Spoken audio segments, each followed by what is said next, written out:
I am here with my new buddy, and you know him, you love him. He's the man, the myth, the legend. I'm here with my new buddy Sinbad. How you doing today, sir? Man, I'm good, man. I'm good, brother. How you doing? I'm doing fantastic, in good health, and very excited for this episode. All right. So, yep.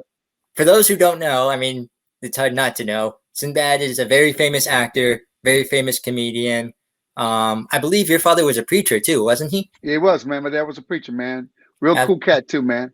Absolutely, absolutely, and he's just we're honored to have you on the show. Like I said, so speaking of your father, do you mind if I start out by asking, with your father being a preacher, did he install like a lot of life impacting lessons on you?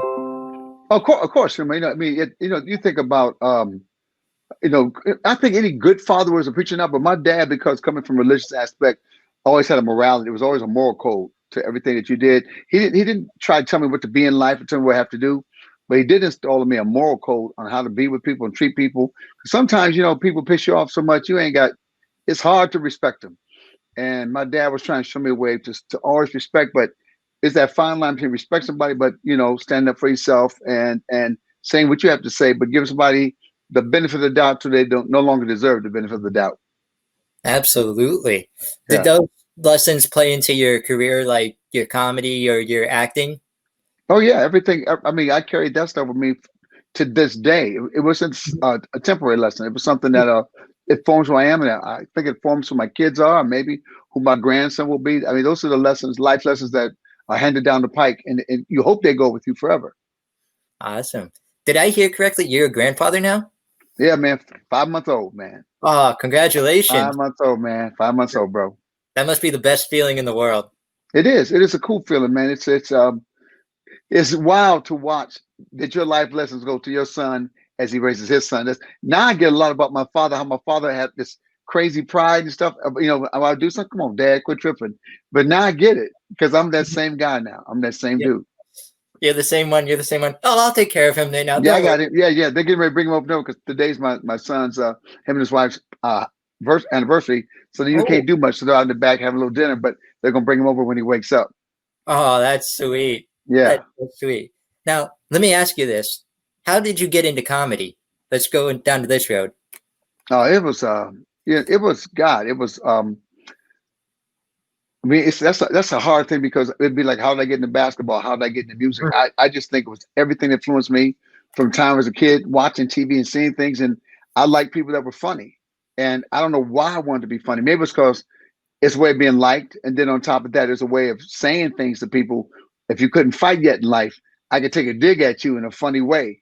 And I think that was my early way of trying to fit the crowd. Plus, something was always in my brain that I saw things outside this box. At that age, you don't know. So I look back now and say, oh God, that must have been it. But when it's happening to you, you don't know why. You just, man, you always been that crazy dude. Then I thought it was my job. It was my job to go somewhere and lighten it up before I became a comic. So I was always trying to make light of a situation, make things funny. Oh, that's beautiful. So Mm-hmm. is that the same way you went into acting, or is that a different story? But acting was, I think every kid, I mean, look, you can talk about the 60s and 70s, and man, movies and TV and was so big. Hollywood was big then. But remember, there was no HBO, there was none of that stuff. I didn't know how you get there. I knew I wanted to be famous from the time I was 5 years old. I know I didn't want to be a regular person. I didn't want to have a 9 to 5 job, but I want to be a scientist. I wanted to be an explorer. I didn't want to do anything that everybody else could do. And I looked at entertainer. And I thought that was so special. And I said, man, I want to make money and I want to be rich and I want to take care of my family. So that back then, that's what I saw. Nice, nice. You remember like when you first started out, what it was like? Yeah, it was fantastic. I mean, remember, you go through a lot to get there. Mhm. So, playing basketball in college, getting kicked out the military was the Air Force talent show. But then jumping in that car and just taking off and riding around the country, that was me paying my dues. And I Mm. loved it. I don't have any like, oh God, I would never do it again. No, I would. I loved every moment of it. Even the bad days. I even loved the bad days. Mm-hmm. A bad day of comedy is better than a good day at work. It is, man. It always is. Absolutely. Now, do you remember working with any notable comedians, or have there been any that you've have truly Oh stood out God, to man, you in your man. career? I got a chance to work with all. I got a chance to work with all my heroes almost. Man, I got Red Fox. I got Richard Pryor, man. And then I got Bill Cosby to work with. And I got Robin Williams and George Carlin. So, dude, it's not who. It's like it's so many of them. Hmm. I got a chance to even like with oh God, uh even old comics like Buddy Hackett, guys like that. I got a chance to sit and hang with them. And then all the new guys coming up. So that Chris Rock era and all those guys, Bernie Mac, all those guys were around. Hmm. What was it like working with Robin Williams? See, Robin, we did. I never got a movie. I want to do a movie or TV show with him so bad, but we did these award shows, and he'd be hosting or I'd be hosting. Dude, that's when I saw something where I said, okay, his brain works like mine. And actually, it was in it before I got to Hollywood. It was a San Francisco comedy competition, and Robin Williams showed up one night. They said, well, Robin's gonna go on first, and all the other comics, I'm not gonna follow him. I'm going like this. Here's my chance. I said, if I can follow him, because those are the big dogs. I'm not trying to beat somebody that nobody knows. That's not bragging rights. I said, if I can get on stage and follow Robin Williams, I know I'm in the right path. And I did. I followed him. He got a stand ovation. And I said, I'm coming right back after him. And I got done. I got a stand ovation. And he waited around and said, man, who are you? I said, I'm good. I'm good. I'm good. I'm all right. You didn't introduce yourself to him or anything like Yeah, that? we know he sent me on stage already, but afterwards, before the show, I just, hey Rob, he didn't know me. I was like, hey Rob, it was like 1985. I hadn't even done, I just got through doing Star Search. And I hadn't moved to LA yet. This was on my way to LA. Oh, okay. And so afterwards, when I got done, see, I wanted to see if I could catch his eye. So I caught his eye. He said, man, who are you? I said, ha ha. And we got a chance to talk for a second. Absolutely. That Yeah. must have been a conversation you would never forget, you know? I won't because that's the feather in the cap. That's the acknowledgement I was looking for. I was saying, can I make a guy who's established look? Can I make you look? It's like when Allen Iverson crossed over Michael Jordan and Michael Jordan stumbled, we said, ah, all right, that's the student and the master out there. Mm-hmm. Most definitely. Now, people like Robin Williams, I asked you about comedians earlier. What about actors? You worked with Arnold, I don't you know, Phil Harbin, God. But you know what? There are so many actors I have not had a chance to work with. There were so many people I wanted to work with, so many funny people and so many drama I wanted to work with. Man, I'd love to work with Denzel, man. I would love to work with Sandra Bullock. Man, there were so many people, man. There's people today I want to work with. I'm not giving up, man. Only thing is now I got to play people's grandfathers. I can't be the young cool dude no more. I got to be the old grandfather who's wise and crazy. But Mhm. I'll take it. I'll take it. I don't mind. Yeah, absolutely. Now, when you and I met before this, and I asked Uh-huh. you, what was it like working with Arnold during Jingle All the Way? That's one of my favorite movies. It was different because that was the first movie that really wasn't mine. It wasn't. I Mhm. was just a co-star with him. It was fun. It was fun. Hey, this is not mine. Now I got to blend with somebody else. I said, how can I mix with somebody? And he's at that international superstar status. So for me and him to bond and kind of clown with each other, we kind of went from not knowing each other and his crew was kind of standoffish at first with me to last. I'm gonna earn my spot, dude. I ain't worried about y'all.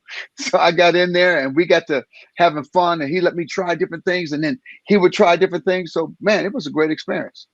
That's awesome. Yeah. That's total. I'd be starstruck if I was working with them. You know what? He's one of those people that's larger than life. You Hmm. work with a lot of people, but he's larger than life. You realize you're working with a superstar. Hmm. Most definitely. Now, I know speaking of your work, a lot of it today has been impacted by this pandemic. Uh-huh. What are your thoughts on it? Let's get that question out of the way. What Well, do you it's the first time ever. I mean, that we have a worldwide situation, not just like okay, here in Michigan you're not working, or here in Cali you're not working. It's not even the United States. I mean, no one's working. Everybody's trying to figure out how to work. Mhm. Entertainment, we're probably gonna be some of the last people come back because we need an audience. And the one thing they can't get together is an audience. So I'm just what we do is you have to figure out the new way. And this is Mhm. cool. We're doing shows and they're not see, there's my dog right there.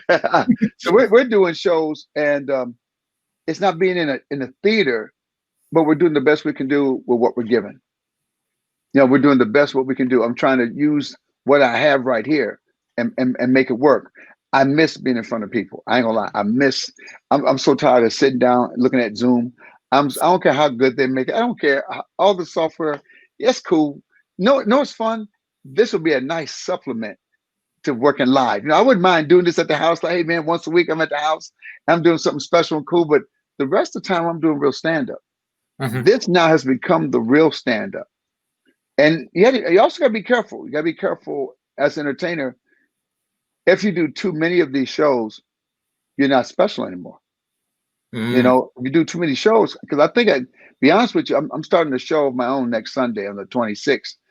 And I might cut back on doing a lot of different people. So, man, this may be one of my few last ones, Nick. So, I feel honored. yeah, man, because after a while you get burnt out because you have nothing else to say. Life is supposed to be, hey, man, let me go live a little bit, give you something to say. Let me live a little bit. Let me have a project. But if you haven't had a project in a while, man, you just keep talking about the past all the time. Hey, speaking of projects, what are there any projects you're working on now? You mentioned you have something coming up soon. Well, we that's just online. It's the Sinbad. It's called Sinbad, the world according to Sinbad. Well, no, that's one segment. It's called Sinbad, keeping it 98. So we'll be doing that like every Sunday starting on July 26th. I'll be putting all that information out there. If people just follow me on Sinbad Bad, you'll see me put the information up. But it's gonna be different because I got to figure out how to do that. But I like talking to people during the week anyway. So I'll be doing that show. It's first time I'm trying to charge. I've never charged for a show online. I said, well, I figured if this is gonna be the new way, I just watch what other people are doing. Let me see. Bands are charging this much. I'm finding out what is the sweet spot. So I don't know how it's gonna work, man. It might not work. Yeah, you never know until you try. You never know. It's like comedy. You never know if this joke is gonna work unless you try it in front of people. So this one, I'm gonna fill it out, see what goes on. Now, you mentioned like earlier we were talking about how you see like you're getting tired of like the Zoom shows and everything. Yeah. Do you find it? I know personally I find it different. Like I'm like you. I miss that live entertainment. Yeah. Do you find that like when you do, like, let's say you do a Zoom show, do you just like find all that? You obviously find all those like missing factors. Like do you think it's going to be difficult when you try out this new joke or something and the only way? I don't see my life is more about a conversation. I'm not like, oh, let me see this joke. Something just comes out. My thing, all I need is a jump off point. Like I start talking to people. Like if there's a Zoom and 40 people out there, I'll find somebody to start talking to, just like I do when I do stand up.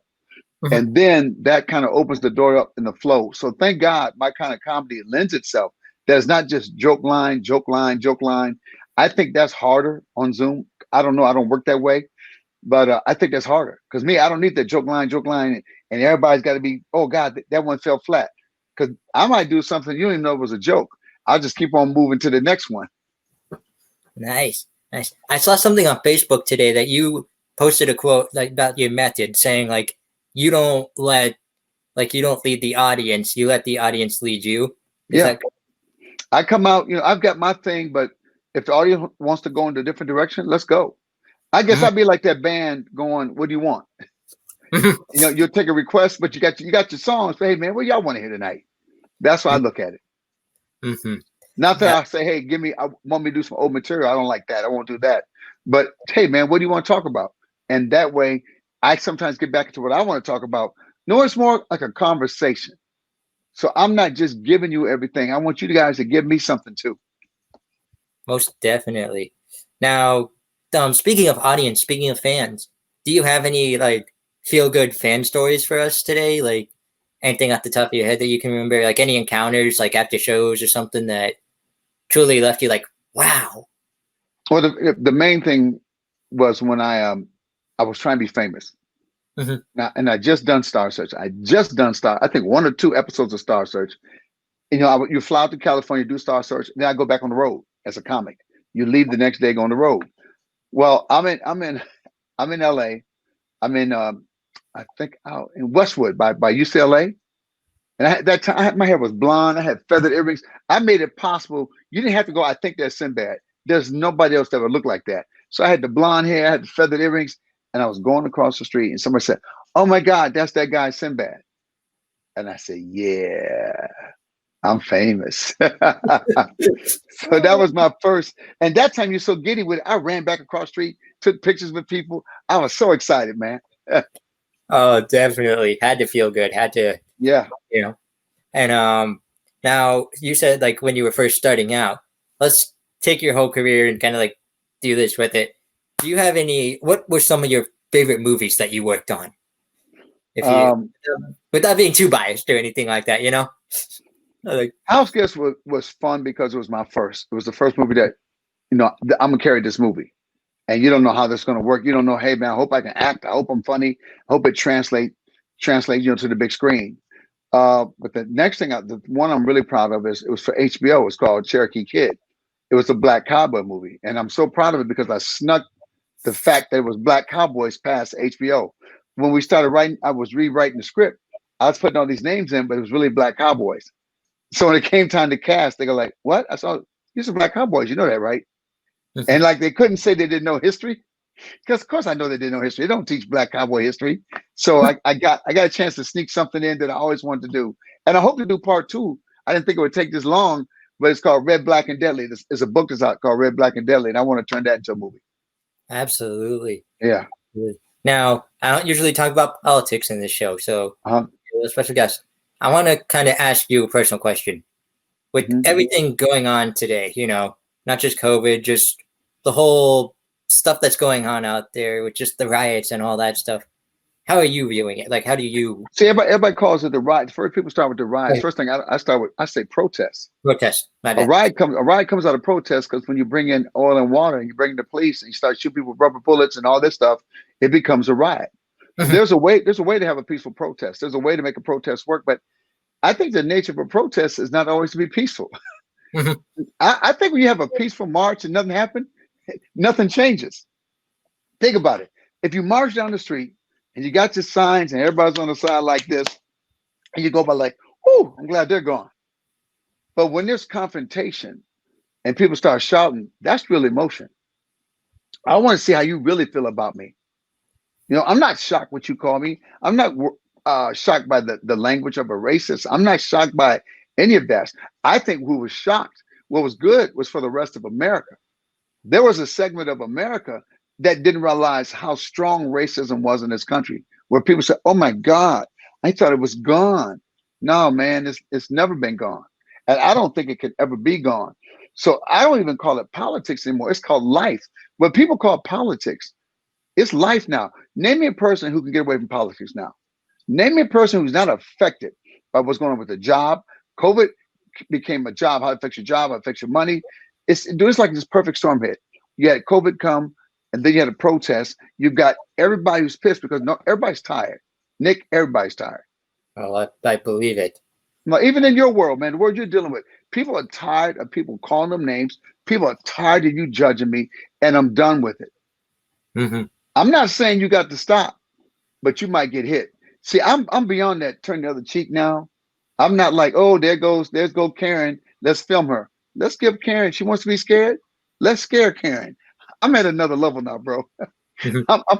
I'm not here to film you in a store without your mask. No, man.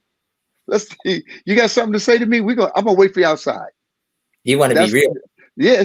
It's time. It's time for the letting stuff go. There's moments to let stuff go, but something I can't watch somebody abuse somebody. I can't watch somebody holler at a woman. I can't watch somebody holler at somebody with their kids, and I just stand there with a camera and film that. Mhm. Nowadays, people have to put up or shut up. You know what I'm saying? If you really believe that, say, okay, I'm not a woman, but when I listen to Me Too, when I have to listen to Me Too, and I'm listening, I say, okay, man, I might not get all this. But then again, no woman has ever, no man has ever come at me and treated me in some way, and I felt helpless. Now I felt that being black. I've been in jobs where I'm about to lose this job because of the way this guy's talking to me, and I'm not gonna let that go down. But I've never been in a position, I said, where a woman sometimes can actually physically be scared because how these men act. So I have to listen to them, and there would be no discrimination. There would be no sexual harassment at work if men would speak up. You have Mhm. a man, if a man say, "Oh, whoa, whoa, whoa," but dudes are so quick to go like, "Hey, man, that's John. John didn't mean it." No, John's a creep, and you can't keep defending the creep. Mm-mm. You can't defend the guy who's got the loud mouth. You can't defend the guy who's racist. You can't defend the guy who's sexist or stereotypical. You can't defend that guy anymore. Absolutely. I He's asked not you. going away. The guy's not going away, Nick. But we Yep. don't have to take it. Bullies will never go away. There's never. I mean, I look at the young generation. We're going to have anti-bullying. Bullying. Matter of fact, sometimes bullies make you stronger. Let me get this straight. Sometimes people rub you the wrong way, or pushing up on you the wrong way makes you more compassionate for the next person.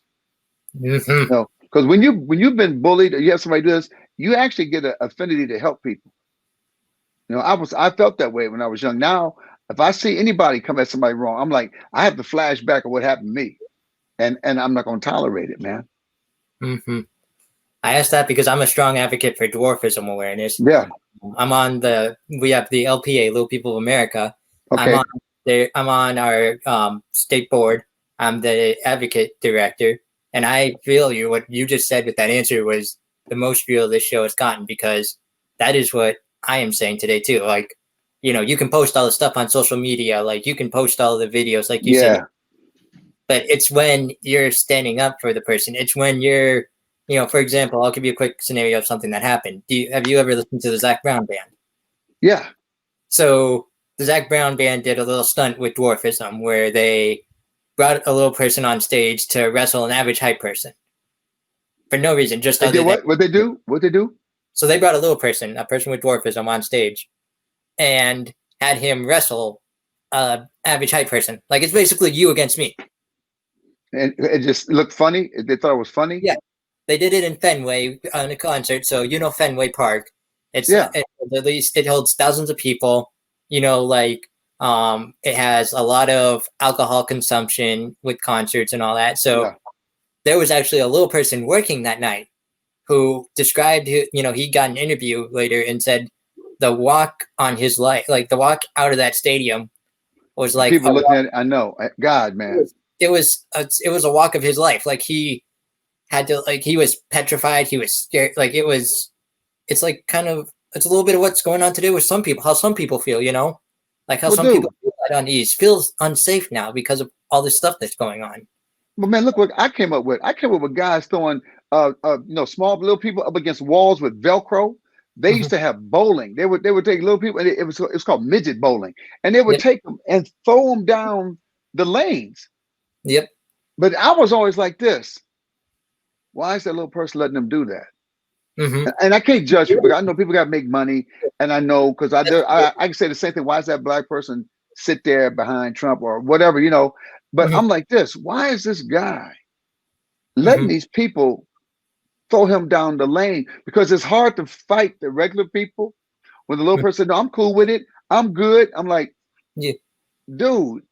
Because then you find like I'm fighting harder than him. You know what I'm saying? I'm ready Mm-hmm. to fight the people in the bowling alley, but he's like, I'm good. They said, Sinbad, he's good with it. I'm like, man, I'm glad we don't see that dumbness. Every once in a while, you'll see it like that, but Mm-hmm. that was on a regular basis, dude. That was on a regular basis. They had tournaments and stuff, man. Yep. And it's still a thing today, unfortunately. It's Is it? called dwarf tossing. It's They still basically, do that? I thought that was done. it's more of an underground sport, but it still exists. It was in a movie, The Wolf of Wall Street, with I know. I saw yeah, that. I saw that. They did it so, because that's what those guys really did. In the Wolf yeah, of Wall Street, that's what those jerks yeah, did, man, back then. exactly. To me, I am a full advocate against it because yes, you do get some people that will sell out. You do get people that, hey, if I can get Yeah, 50 yeah. minutes of fame, by all means, you Hmm. know, it's just like your average Joe. You tell the average Joe, walk across the street and get hit by a car, and we'll pay you Yeah. $1,000. But But when, that's different. But then yeah, we have bum fighting, where you mhm, take a homeless guy, they call it bum fighting, and they give him alcohol and tell him to fight. That's not cool. Now, mhm, if you got two dudes who just want to fight, hey, this is backyard fights. That's yep, different.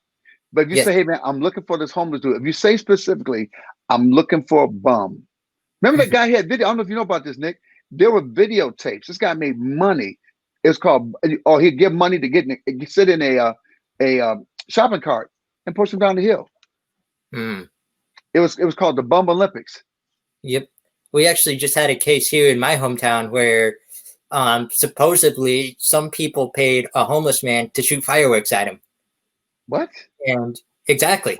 He had a disability. Like I think he was autistic or had like a learning disability where he couldn't necessarily like make those decisions on his own. And like people had to explain to him that that's wrong, that's bad. But these people said like they would pay him to shoot fireworks at him, and he's sitting there on the street corner, like on the street, and they're like firing these things at him, and I'm like heartbroken. Like I'm like, they should have also gone to jail. I don't know if you saw the guy who he's got 6 years in prison. He paid a homeless cat to do a backflip off a top of a building, like a 2-story building. Paid him to do a backflip, and he videotaped it. So now he's doing 6 years. He's gonna do 6 years in prison. See, that's the thing. People used to not get time. People used to not have to feel any repercussion. They'd be like, hey, that's bad. Do an apology. But now they're giving people time on this crap, man. Absolutely. And they should. They should. Now let me ask you what you feel about this. Say in The Wolf of Wall Street, because they were depicting what really happened, what these guys on Wall Street was doing. Do you have a problem with it? If they show that truth, it's like in movies, they show they treat black people. I'm like this. I have to watch it. Like I watched 12 Years a Slave. It has to be out there because I have to watch it. So in that instance, it bothers me, but it has to be watched because some people don't believe it's real. So in Wolf of Wall Street, it showed how decadent these rich guys were, man. It does. The one thing that I was against it is they do it in a comedic sense. If they were to do it in a sense like what you were saying, 12 Years a Slave. If they would do it to show that point, to show that like, okay, this is something that truly happened. Like if it was a movie advocating for dwarfism, then by all means, I would watch it. I would say yes, because I would show my future kids one day and say, this is what's going on. Like this is the truth. I would show that if I ever did motivational speaking or something, I would say, this is what we've learned. Like this is what we've done. But at the same time, they did it in a comedic sense. So their intention, I should say, was to, these people did it, but at the same time, let's enjoy what they did. Like it's at least that's what it seemed to me. So I looked at it this way when I saw it. The guys they were portraying did it in a comedic way. The guys they were portraying that Leonardo DiCaprio was playing the real guy. They thought it was funny, but for me, as a person watching this movie, it made me go like this. I'm glad they got the time they got. It just made me realize that they have no purpose on this earth. You know what I'm saying? I'm seeing it. Yeah, the guys who did it thought it was funny. But for me in the audience watching, I'm like, okay, I see how sick they were. I see how just wrong they were. How no morals, no feelings, no empathy. So that's how I took it. Like, okay, show them how crazy they really were. Show what level they would go to. Even with their racism and their sexism, how they treated women. I said, I don't think they could sugarcoat how bad these guys were. No. I would just hope they would have somebody, like a dwarf or little person consult. You know what I'm saying? That's what I think is important. You gotta have somebody, okay, man, I know you're gonna do this in the movie, but let me look at the script and let me tell you what I feel about it. Bingo, you hit the nail on the head. Yeah. So let me ask you this on that note. Let me ask you this. Have you ever gotten offered a role that you've taken a look at the script and gone, no, because like many, bro. Intentions. Many, I'm not doing this. Or I'll come in, see, because you want the job. So I'll come in, but I won't read it the way they wrote it. And they'll still be funny. They'll go like this. Yeah, okay. Okay, could you read it the way it was written? And I'll just do another way. And I'll keep doing another way. And they pick up, oh, he's not going to do that. So without me saying I'm not doing this, because I actually told one person, you didn't mean to write this, right? The writer was in the room. I said, you didn't mean to write this, right? You just didn't know better, right? And the room got real quiet. I said, because you couldn't have meant to write this. Because if you meant to write this, I would feel some kind of way about this. And then when I left, I walked out. I knew I'm not getting this movie, but I saw some people, some friends of mine. I saw actors. I said, man, if I see any of y'all in this movie, if I see any of you guys do this line, I'm letting you know right now, I'm gonna look at you different. But then again, I don't know if you got to pay rent. I don't know where your life is at right now. I was lucky. I was a comic. I could go on the road. I said, but if you take it, bro, and I see you, you better tell me something. You better say, hey, man, I had a car payment coming up. See, I'm never going to judge a guy when he takes it, because I don't know where he was at that point in life, trying to keep his insurance or whatever, you know. Mm-hmm. But there's some people who just take it. Hey, man, I'm just gonna do it. Hey, I'm getting my 15 minutes of fame. I'm doing Yeah, what yeah. I know it's a job. I'm doing this. I'm getting up on that big screen right there. I don't know about you, Yeah, but and there are some people that yeah. unfortunately do that today. Everybody's not built to do the right thing, because usually when you do the right thing, the right thing means you usually lose something, bro. Mm-hmm. A lot of times when you do the right thing, even if people marching, people lost eyes, people lost lives, people lost limbs, people lost senses because being pepper sprayed and hit with rubber bullets and all this crap. Those you got to respect those warriors. You have to respect those who like, I'm not coming home the same way I left, and I don't even know if this is going to fix the problem. I don't even Mm-hmm. know if in my lifetime this fixed anything. Truth. And this is Truth. probably the first protest. This is the first ever in my life. This has been the first movement, the black movement ever in my life. I wasn't out there on the front lines because I'm worried about COVID. So think about it. I have to make a choice about, can I be on this line? But I got a grandson at my house. I said, if I go out here on this line You and can't see him for I 2 weeks. can't bring this home and I don't want to die, I don't mind if I go out there, I got to fight for something I believe in. That's a different death. But if I died from a virus because I was standing too close to somebody, that life for me. That's why I respect those young people. Even the older people went out there and got out there like that. And I said, there'll be a moment when I'll have to make that choice. There'll be a time where I'm gonna have to make that choice. But until I do, I said, let me do as much as I can in my part. Like in the military, there's all kind of roles you can play. And now maybe at this point in my life, there's another role I have to play until I need to get out there and do that thing too. Mm-hmm. Let me ask you this question. You brought up your grandson, and I think this Uh-huh. is a perfect opportunity. What's the world, if you could formulate the world for your grandson right now, with everything that's going on, what do you want to see when your grandson gets around, let's say my age, like in his 20s or in his, what's the world you want to see for your grandson? I'm gonna tell you something, man. It might be a little depressing to you. I Mm-hmm. don't have much hope for this country, for this world. I what threw me off. I know people my age. I always should say my generation and the generation ahead of me has to die. We have to die out with all our thoughts and all our racism and all our hatred. And I thought maybe this new generation could be brought up. But I'm seeing a lot of 30 and 40-year-old and 20-year-old racists out there who've been indoctrinated by the older generation. I said, Jesus, they're racist. There's an inherited racist. They don't even know why they're racist, dude. They, they weren't even around. So it's like you don't even have a basis on your racism, on your sexism. You don't even know why you hate. And that's even worse, because you got a hate that has no foundation. That's Mm-hmm. that's insanity, bro. So I look at my grandson. I said, man, I hope there's a chance. I hope there's a chance for him to have a life. But then again, I know my generation, as black people, as men, as women, you still can find a way, even with all this insanity, even with all this racism, even all this every ism out there, every kind of bias out there. There's still a way, and that's because I'm just gonna be straight up. I believe in God. So if I didn't believe in God, I would just think I was down in this chaos on earth. I would have a gun on my hip, and I would walk with an attitude, and I would hope somebody say something stupid to me. But because I try to keep that heart open, you got it says preserve have a tough hide to tender heart. That's a hard thing to do. But I want my son to have, my grandson to have that tough hide and a tender heart. I don't want you to be weak. But I want you to still have room for love. I Mm-hmm. don't want you weak. It's like the Peaceful Warrior. There's a book called The Peaceful Warrior.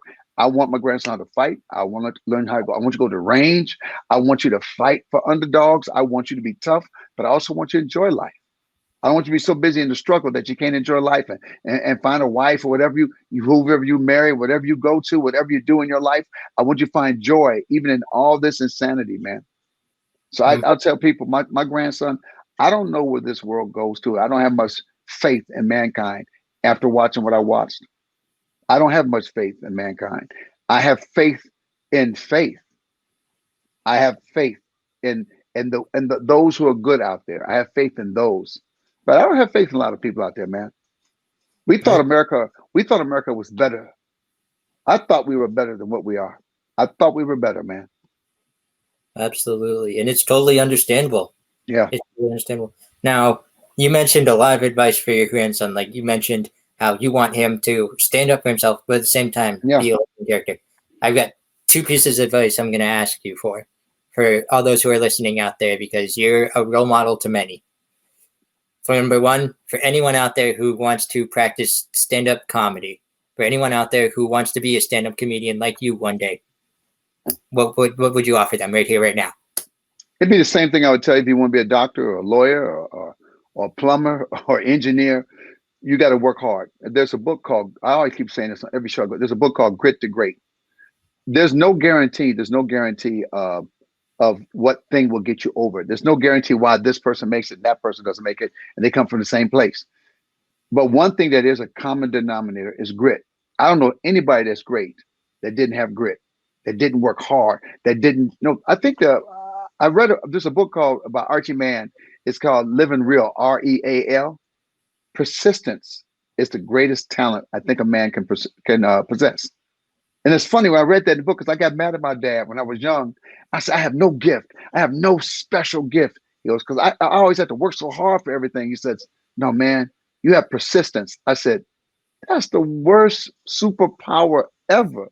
Who wants to be persistent, man, who just keeps getting knocked out until he doesn't get knocked out anymore? He said, think about what you said. He gets knocked out till he gets knocked out no more. He said, now what do they do with him? Because they can't knock him out anymore. I said, oh. He said, they can't knock you out anymore because you found another way. You found, whether you learn how to fight or whether you learn how to find another way to navigate it, but you found another way. I said, okay, this persistent thing ain't bad.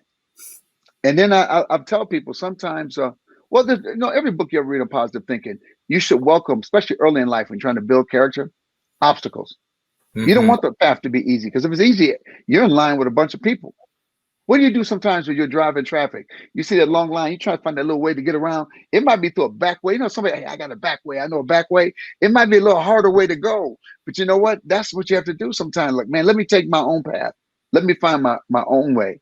So I would tell somebody trying to be a comic, man, this is a different world than I came up. You can't do comedy the way we did it. We were able to develop and work in clubs all over the country, all over the world. Nowadays, you're doing a lot of stuff online. Everybody's trying to go viral. I'm thinking sometime, man, put your damn phone down, look around, and see life. Sometimes, man, the joke is out there if you just put the damn phone down and start seeing things. Because social media is not social. We're social media, my generation. Y'all are something else. Social means you sit with people, you talk to people, good, bad, whatever. They don't believe what I believe in. You still have no choice. Now with this little phone, you can avoid anybody you don't like. I'll cut your comments off. I'll delete you. You're gone. You're out of here. In real life, you can't swipe left or right, bro. If you swiping left or right, you're touching people. It's a whole different thing when you got to move people out the way with your hand. Mm-hmm. So I'm like, I would say swim upstream like a salmon. If you're a comic, everybody's swimming that way, swim upstream, man. Get strong. Go the path. They say, man, what are you doing? If somebody ever asks you that, you're doing the right thing. Man, what are you doing? All right, I'm different. It might not pan out right away, but at least you have the guts to try. At least you have the persistence. Yeah. And that's one of my favorite quotes. Have you ever seen the movie Rocky? Yeah. That's one of my favorite quotes or my favorite message from Rocky. I don't know if it's a direct quote from the series, but there's a saying out there that every champion is once a contender who refused to give up. You know what? I watched Rocky 20 times. I was in college in Denver, University of Denver. I would catch a bus downtown Denver, and I have to walk back or try to hitchhike back. Rocky, I said, that's my life. I watched Rocky, I said, and I was 18, 19 years old. I said, there it is. I said, there it is. I kept watching it like nobody wanted him. If you know the story about Sylvester Stallone, he wrote that script, and they said, we'll buy the script from you. We don't want you in it. He said, what? They said, we want the script. Think if he had sold that script, thinking he'd get another shot. What if he had sold that script, thinking he'd have another shot? We wouldn't have Rocky. We wouldn't have Rambo. We wouldn't have none of that stuff. Mm-hmm. And did you hear the motivational story behind it? How basically Rocky was almost his last hope? Yes. It was almost. He sold his dog. He sold his dog. That's how low his life was getting. That's why he had the dog in the movie. Remember, he had the dog with the bow around it in the movie. Yep. And the minute he sold the script, the first thing he did was find the guy who had the dog. Yep. And buy it back for double the price that he sold it. but he still bought it back. Yeah. And he basically, like I said, he went from nothing. Like this was his He fighting. was that boy from Philly. He was that dude from Philly trying to figure the way he talked. Man, he wasn't cool yet. Rocky didn't wear no cool clothes. He had the little hat, he had the little ball, and his brother Frank was singing. Remember that street corner choir? Yeah, His brother Frank was singing in that, man. Take it yep. back. Do do do do. Take it back. Dude, that was all that, man. Yep. That's one of my favorite songs. But my all-time favorite song is "Gonna Fly Now." That The was training it. song. That song, That training montage. that training song. You know, people ate the egg. You know how many people, you know how unhealthy that is? You know how many people crack the egg after that? I was almost one of them. I texted my friend in medical school. I'm like, okay, I'm going to do some serious training. They got like a marathon coming up because there's actually a Rocky Marathon in Philly. Oh, and, is it? Yeah, it's in November. They canceled it this year, obviously, but yeah. I ran it with my godmother one year. But I was training for it, and I'm like, okay, you're going into med school. I'm going into this race here. How healthy is this thing? And he just texted me back like at least 5 health concerns. Like, no, man. Salmonella, you get salmonella, dude. You kill yourself. I'm just pissed that they took his statue down, man. They did? I think the statue's gone. I think if I remember correctly, man, check on it for me. But I think the statue is gone. I think they took down the Rocky. Look, I'm gonna check. I think they took the Rocky statue down. Part of that movement? Is it part of that whole statue movement? Like that whole this was like before all this. How long ago was it? Because I visited it in like 2018 and it was still there. Let's see. I'm gonna find it right now. Recent, like this year or last year. Man. I don't think they took it down. I don't know. I don't think so. But I don't know why I'm saying it, man. I don't. Okay. City officials who argued that the Rocky statue was not art but a movie prop eventually, they moved it to the front of the Philadelphia Spectrum. Yes. They took it from that spot. You can't run up the steps to it anymore. No, it's at the bottom of the steps. I remember that. No, yeah. it's at the Philadelphia Spectrum now. They moved it. Okay. Oh, they returned it. We moved it to the front of the Spectrum, but on September 2006, it was returned to the Art Museum and placed on a pedestal in a grassy area near the foot of the steps. Yep, that's so right. I guess people got pissed, man. Oh, definitely. That's an iconic statue. Yeah, but they moved it. They took it to the Spectrum, and people were coming to Philly to run up the steps to the statue. And it's still there. It's still at the bottom. I've taken a photo before. Because like I told you before, I go to Delaware to have those special appointments. Okay. And one time when I went with my parents, I said, can we make a stop in Philly before all this was going on? Want to run up those stairs and see that statue. I want to take a family photo with that statue and run up those stairs. Have you ever run up? The statue's at the bottom. Now you ain't got to run up. It defeats the whole purpose. It's at the bottom at the grass. But have you ever run up those stairs before? Yes, man. I think so. I think Stallone said it in the first Creed movie. It's like you look up there and you can see your whole life in front of you. Like you can just see. Yeah, man. That shot where he's at the top of the stairs and he's doing this, man. You know, you almost felt. Okay, let me tell you how powerful the Rocky movie was. They had black folks hoping that the white guy would knock out the black guy. Mm-hmm. You know how hard that is. We was loving Rocky so much. We wanted him to beat Apollo, man. And that doesn't happen much, bro. That is a good point. Yeah, man. Yeah, but that movie changed my life. Like you mentioned your dad beforehand. Yeah. That movie helped me through a tough time. I think I told you about my grandfather when the last time we talked. Mm-hmm. The guy who basically made me more than half of who I am today and everything. Why I really fell in love with Rocky was back in 2014 when my grandfather had an ICU scare. Okay. He had lung cancer. I'll make it a quick story. He had lung cancer, and he lived on a lung and a half for at least 10 years. And in 2014, the good lung collapses. Wow. So he's in ICU. But my grandfather was persistent, like you said. Yeah, don't give up. Give up. He gave it his all. He bounced back from that. He lived a few months after that. He unfortunately passed on my little brother's birthday, which is kind of a tough day for all of us, you know. But but he bounced back and he persisted. And I'll never forget this because you mentioned your faith. I'm a very faithful person too. I'm a former missionary. I traveled, I traveled our nation and with the team and spoke about God's love and, just spoke to all the youth and young adults. And I remember in between visits for the ICU scare, because I was in college back then, I came home weekend and saw him. I remember going to my grandmother's church and just begging the Lord, just eye to eye one more time. Yeah. It's the last one. Yeah. I'm not asking you to make him get up and walk out of this hospital. I just want to see him eye to eye one more time, just to let him know that I'm here, and that that just to let him know. I don't care if it's for 5. I don't care if it's just a quick peek. I see his eye. Good night. So we prayed, and we prayed about it, and I prayed about it, and then I go back to the hospital with my grandmother because I walk up with her during the communion line and everything. So I go back with her. Me and her are the first 2 people to go back there. A nurse is doing her rounds and having a whole speech about, like, this level's good, this level's good. I'll come back to check on this. She turns around and goes, hey, you got company. My grandmother, who we was married to for over 40 years, speaks and has a 1-person conversation. Both of these times, my grandfather doesn't even twitch, doesn't even move, doesn't do anything. He's just laying there like he was before. And then my grandmother finally goes, oh, and there's someone else who came to see you. 2 words. Hey, Papa. Eyes wide open. Not like the wide open, like the fluttering. Yeah. Like you're just waking up and wide open and you just remembered something really important. Yeah. So I hope. So you got what you needed, man. You got that last goodbye. Oh, I got more than that afterwards because he bounced back after that. Oh, he did? Yeah, he bounced out of that. Like I said, he was persistent. Yeah. He was persistent, and he had a few more months left. They were tough months. I didn't know. So I didn't know that. Yeah.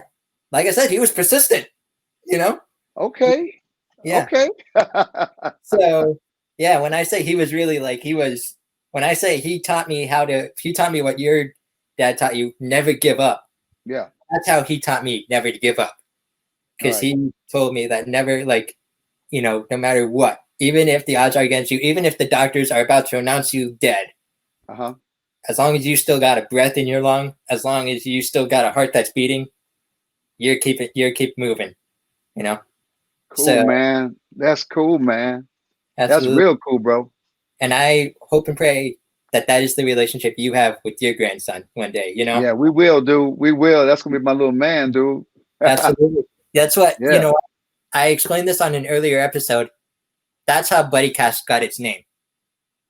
My grandfather inspired a lot of things to this podcast today. I'll give you a quick rundown, and then I'll ask you my final question. So my grandfather, number 1, I was Buddy. I was Buddy. Anytime I walk in a room, hey, my bud's here. Hey, guys, come meet my buddy. Anytime you call him on the phone, hey, buddy, how's it going?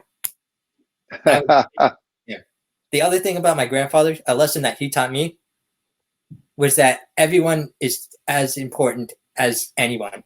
They are. I mean, they are. They are, bro. That's my dad. That's my dad. You are a special guest. You're important. Yeah, I was honored when I heard I could have you on the show. At the same time, I don't take this the wrong way when I say this. Yeah, man. I value you as much as I value the street vendor who I'm going to be talking to on next Thursday.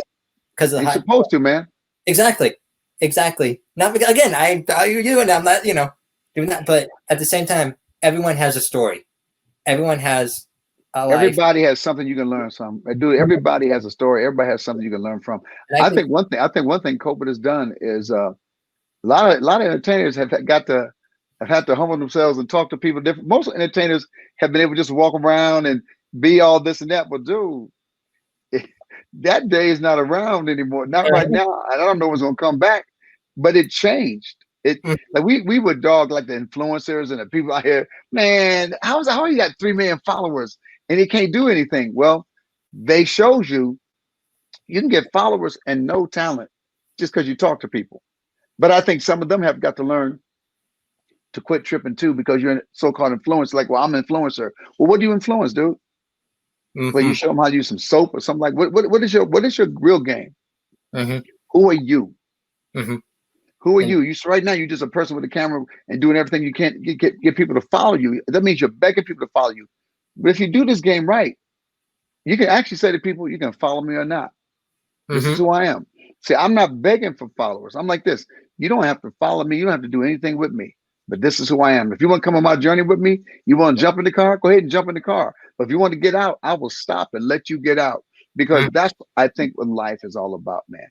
Because I ab- tell you, if I see one more influencer by the swimming pool with the hair and makeup, I said, these folks are barely to making it. And you got your new outfit and everybody going, oh God, you look so great. Thank you. Yeah, I just got my new line. Oh, thank you. I'm like, are you not aware of what's going on out here? mm-hmm, COVID is kind of an inconvenience to them. Like, oh, I'll be glad I can get back to my thing. I said, dude, people are trying to just get back to eating. People trying to get back to having a job. People are trying to get back to getting a kid in school. And you worried about showing your body online or getting your new line of clothes out or your mm-hmm, shoes out, which is important if that's what you do. But you always have to be aware of the bigger picture. mm-hmm. Absolutely. Absolutely. And that actually brings me a little bit into my next question for you. Cool. And this is the final one. For anyone out there who wants to be an actor, and I feel good about Um, asking, you just mentioned something about it. You mentioned a bunch of humility lessons for them. What's your advice? I'm gonna be an actor. Don't just be an actor. Be a filmmaker. Be a script writer. Don't sit and wait. With this new generation, with new cameras and everything is available, why would you sit and hope that somebody picks you? That's like being on the sideline playing basketball and hope somebody pick you. Man, create your own league. Put your own team together. My thing is this. Coming up, I even grabbed high 8 cameras back in the day, and I'm mad at myself because I didn't do more of that. Because I did, I created my own way, but then I got caught up in thinking I had earned something. I should have never stopped. So at 64, I'm going back to what I was when I started. You're not going to tell me when I'm hot. You're not going to tell me when I'm funny. Because that way you can't tell me when I'm not funny. I'm not going to give you that pleasure. I'm not going to give you that place in my life. So I tell you, if you're going to be an actor, write something. Write a script and put yourself in your own movie. Spike Lee did it. That's what Stallone did. That's what Matt Damon did with Ben Affleck. Dude, you create something. The world needs more creators. Everybody wants to be a disruptor, whatever the hell a disruptor is. Now it becomes hip. If everybody's a disruptor, how you gonna get a movie done? Everybody can't disrupt. Just do something. Quit worrying about me. I'm a disruptor. No, you're just a person nobody likes. There's a difference between being a disruptor and somebody that can't get along with people. Create something, man. Create something. We'll tell you if you're outside the box. Absolutely. All righty. On that note, thank you so much